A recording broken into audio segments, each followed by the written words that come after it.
What happens when the brightest star in the world begins to dim from within? When a man adored by millions finds himself alone in the silence of his own home, unsure if he is even the same person the world sees? By the mid-1970s, Elvis Presley, hailed everywhere as the king of rock and roll, was facing a crisis far from the stage lights. Graceland, his Memphis sanctuary, often bustled with friends, staff, and admirers. But in the quiet hours after midnight, the noise faded, and Elvis was left with something more difficult to face: himself. His body was wearing down under the weight of relentless touring, his mind strained by expectations, and his spirit dulled by a dependence on prescription drugs. This was not the man who once shook the world with a hip swivel and a song. This was Elvis Aaron Presley, now struggling with pain in his back, exhaustion that no rest seemed to cure, and a loneliness fame had only magnified. His friends recalled nights when he would retreat behind closed doors, the sound of his sobbing audible even through thick walls. "I don't know who I am anymore," he admitted on more than one occasion, torn between the legend he carried on stage and the man he felt slipping away in private. And yet, within this breaking point lay something deeper, a realization that would forever shape his understanding of music, love, and human connection. Because sometimes the most important truths emerge not when the crowd is cheering, but when the silence is deafening. This is the story of how Elvis Presley, stripped of the myth, confronted the emptiness of fame and discovered the deeper meaning of his gift. By the mid-1970s, Elvis Presley's life had become a study in contrasts. On the surface, he was still one of the most recognizable figures in the world. He filled arenas across America, his name synonymous with a kind of cultural electricity that no other performer could match. Fans lined streets, screamed his name, and carried his image like an emblem of rebellion and romance. To millions, he was immortal. The toll on his health was undeniable. Chronic pain plagued him: backaches, digestive issues, insomnia that refused to loosen its grip. Doctors prescribed medications to ease the strain, stimulants to wake up, sedatives to sleep, and painkillers to numb the endless physical discomfort. At first, the pills seemed like solutions, but gradually they became shackles. His closest companions, members of his inner circle later known as the Memphis Mafia, recalled how Elvis would reach for bottles more often than conversation, slipping deeper into dependency. The emotional burden was just as heavy.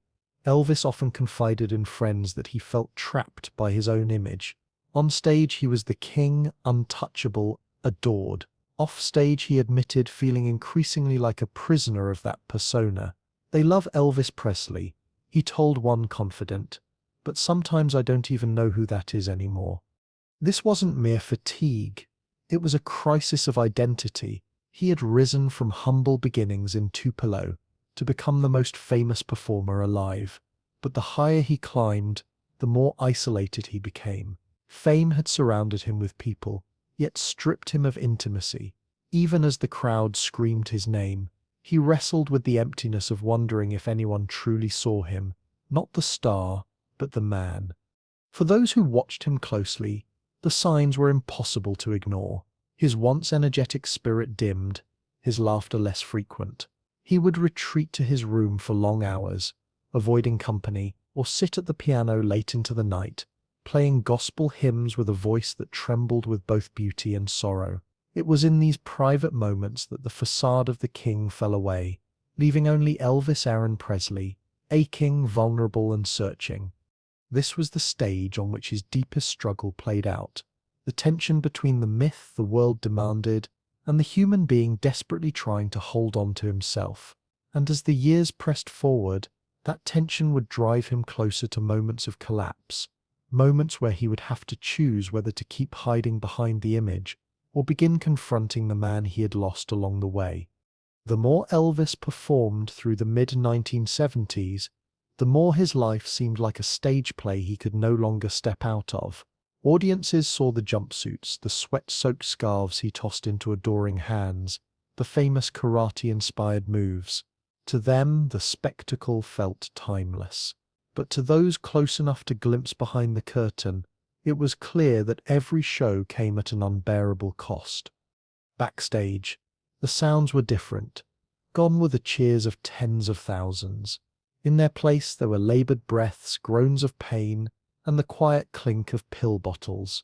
Friends later described moments when Elvis would sit slumped in a chair minutes before going on stage, looking pale, trembling, sometimes barely able to move. Then the lights would come up. The crowd would roar, and somehow, almost by sheer will, he would transform into Elvis Presley again. It was as though he had to summon a ghost of himself every night just to survive the performance. Yet, when the applause faded and the doors shut, the emptiness returned. On more than one occasion, friends recalled hearing him break down in private, his voice choked with despair.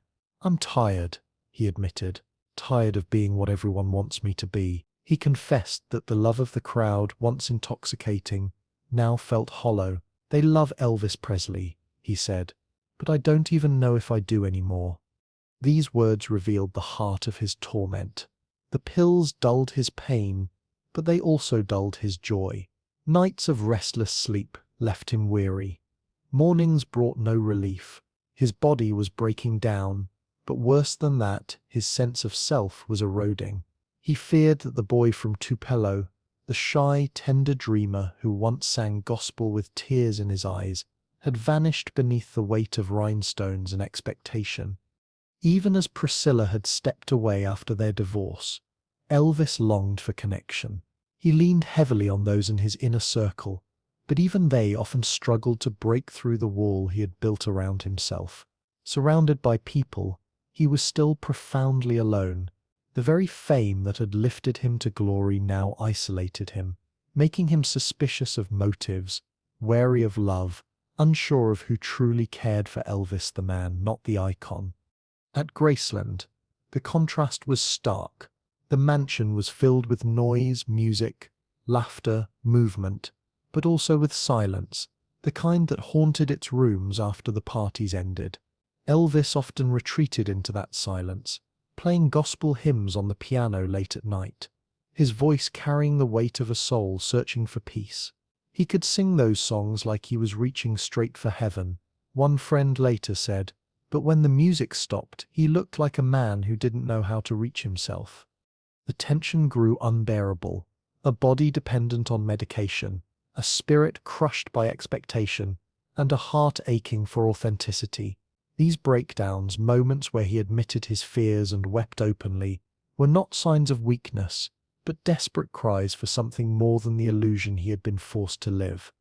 The world saw a king, but Elvis Presley, in the quiet corners of Graceland, saw a man unraveling, and the question that began to consume him was simple yet devastating. Who am I, if not the king? By the mid-1970s, Elvis's breakdowns were no longer rare. They were frighteningly common. His inner circle recalled moments when he would retreat into his bedroom or lock himself in a bathroom, refusing to come out for hours. Sometimes they heard him weeping. Sometimes he would rage. And sometimes he would emerge, hollow-eyed, carrying the weight of another sleepless night. It was in these moments that the carefully constructed image of the king cracked the most. He confessed to friends that he felt trapped inside a role he no longer understood. "I don't know who Elvis Presley is anymore," he told one confidant, his voice heavy with exhaustion. "They love that man out there on stage." This was the deepest cut of all. The fear that his identity had dissolved into the character the world demanded. And behind that fear was another darker one. The possibility that even those closest to him only loved the legend, not the fragile man behind it. Yet in the middle of this despair, there were flashes of clarity. One night, after pouring out his grief at the piano, Elvis turned to a friend and admitted, "Maybe music was never about me. Maybe it was about them, about giving something that helps them through their own pain." His voice cracked as he spoke, but the words carried something profound, a recognition that his gift, however much it cost him, was never about applause. It was about empathy. This was not a neat or triumphant realization.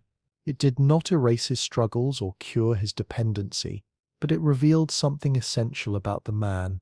Elvis understood that his music mattered not because it made him a star, but because it made others feel less alone. He once described the stage as both his greatest prison and his greatest salvation. The applause, though empty at times, reminded him of the connection he could create. The gospel songs he sang late at night reminded him of his roots, of the faith and family that had shaped him. And in those moments he grasped the truth. He was not just performing, he was ministering in his own way. His breakdowns, then, were not just collapses. They were also confessions of pain, of fear, of longing for something real. And in those confessions lay the seeds of the lesson he would carry forward, that his power was not in being untouchable, but in being human. Friends who witnessed these nights saw a man stripped of myth, wrestling with questions that haunt every soul. Am I loved for who I truly am? Do I matter beyond what I can give? And though Elvis never fully escaped the weight of those doubts, his moments of clarity revealed a depth of understanding that transcended the glitter of his image. At the climax of his struggle, Elvis Presley realized that the world did not need a flawless king. It needed a man who, through his music, could bleed and hope and cry alongside them. And though he did not always find peace within himself, he gave millions of others the gift of believing that they were not alone in theirs. In the aftermath of his breakdowns, Elvis Presley did what he had always done.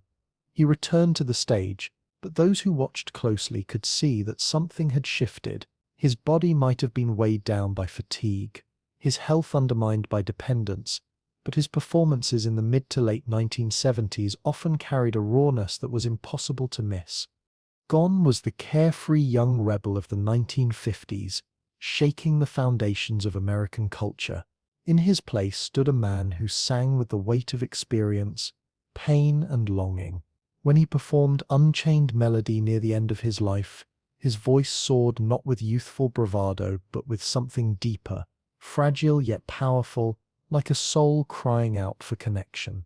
Audiences who witnessed it knew they were not just hearing a song. They were witnessing a man pouring the last of himself into his music. Behind the curtain, however, the struggles continued. Elvis' health deteriorated.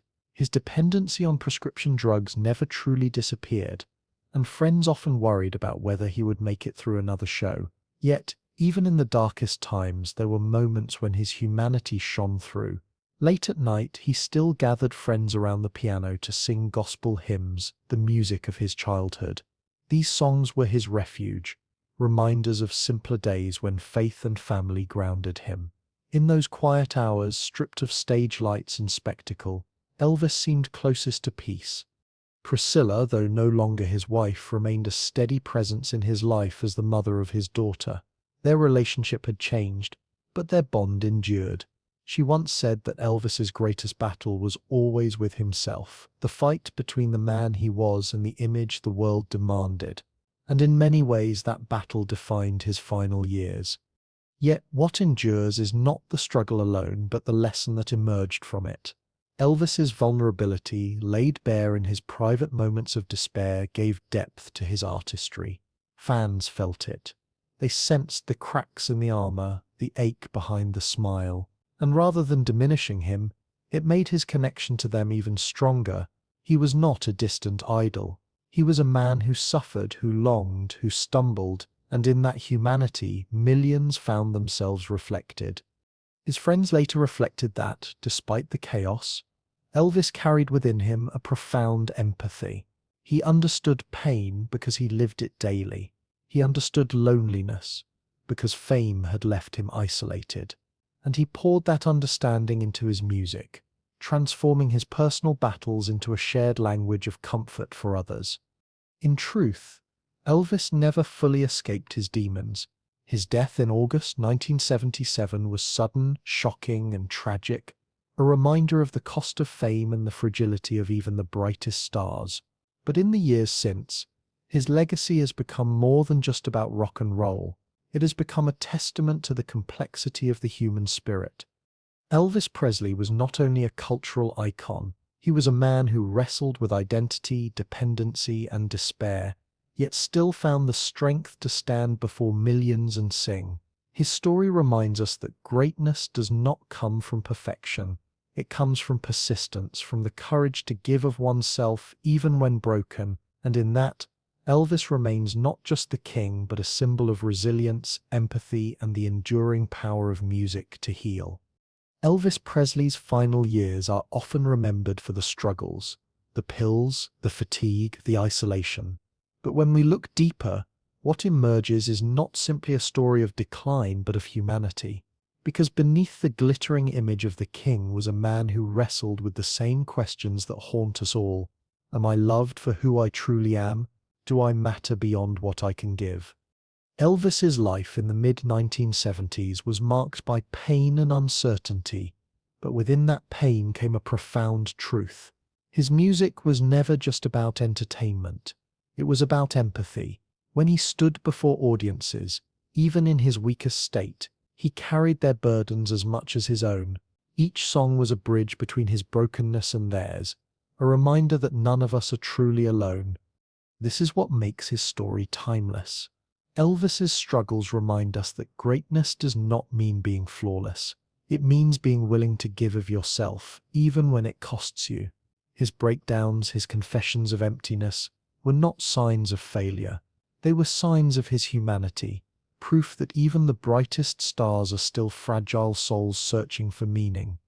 Priscilla once reflected that Elvis's greatest battle was always with himself. That is perhaps true for all of us.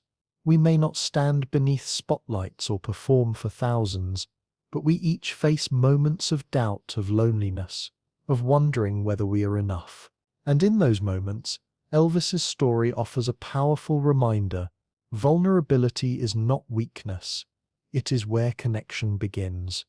So let me ask you, have you ever had a moment when empathy changed everything? When a song, a gesture, or a conversation reminded you that you were not alone? Share your story in the comments, because the legacy of Elvis Presley is not just in the records he sold or the concerts he performed. It is in the way his life continues to touch ours, urging us to choose love, to choose empathy, and to hold on to each other even in the hardest of times. Elvis Presley may have carried the crown, but his true gift was showing us what it means to be human, and that is a lesson that never fades.